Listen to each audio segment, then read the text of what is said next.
Exodus 16, 17, and 18, Psalm 38. Great verses. I enjoyed them this morning. I appreciated Psalm 38 especially. I don't know how you get sometimes, but with some of the Psalms of David, I get a little bit kind of shocked at some of the things he says, about searching him and trying him and finding if there's any error in him, knowing full well there is error in him. And then reading Psalm 38, though, is so refreshing, a prayer of a suffering sinner. And that kind of really hits me, relates. Lord, don't punish me with your anger. Don't discipline me with your wrath. You know me. Everything's in front of you. In verse 9, there's nothing that's hidden from me. And then ending with, Lord, do not abandon me, my God. Do not be far from me. Hurry to help me, my Lord and my salvation. I really could appreciate David's words in Psalm 38, a prayer of a suffering sinner. But then what I wanted to jump on here too to really talk about was that Exodus passage, and it hit me this morning.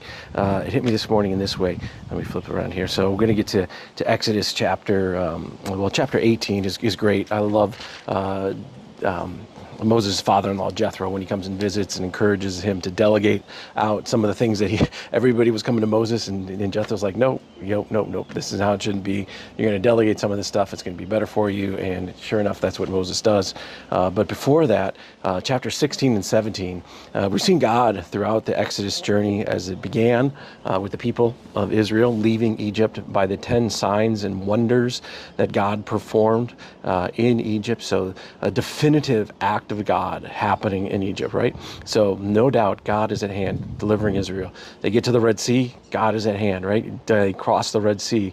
Miraculously, the water divides and they pass through safely. Not so much for the Egyptians who did the dead man float. And then they get out into the wilderness of sin. That's exactly what it's called, the wilderness of sin.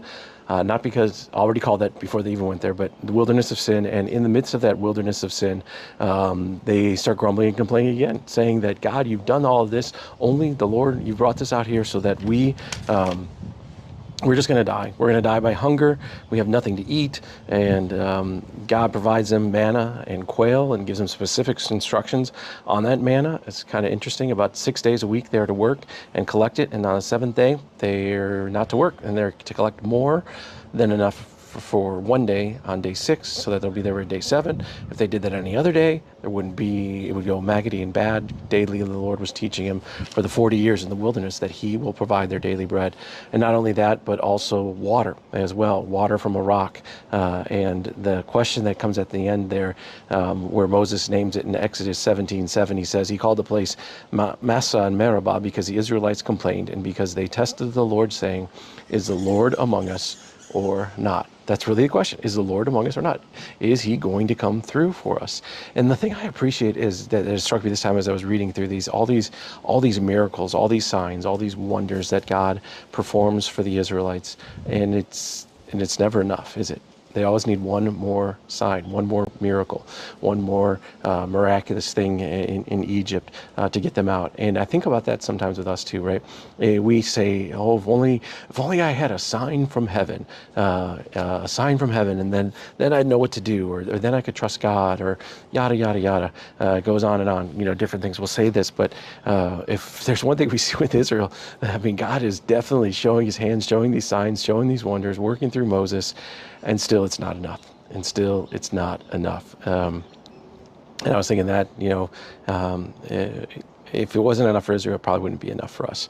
There'd be times where we would ask God for a sign or to be crystal clear on what we should do, the next step that we should take. And sometimes it's just not like that. Sometimes we just have to take that next step, knowing that he is the God who is with us, who is among us. That's that last part of Exodus 17, verse 7. He is the Lord among us. And he's promised to be with us always, and he's kept his promises to you, friends. And so on this day, on December 12th, where we're in Exodus 16, 17, and 18, and also in Psalm number 38, you hear the faithfulness of God showing up time and time again. Sorry about that. And just encouraging word to you. If you've been in the binge with us, great, keep going.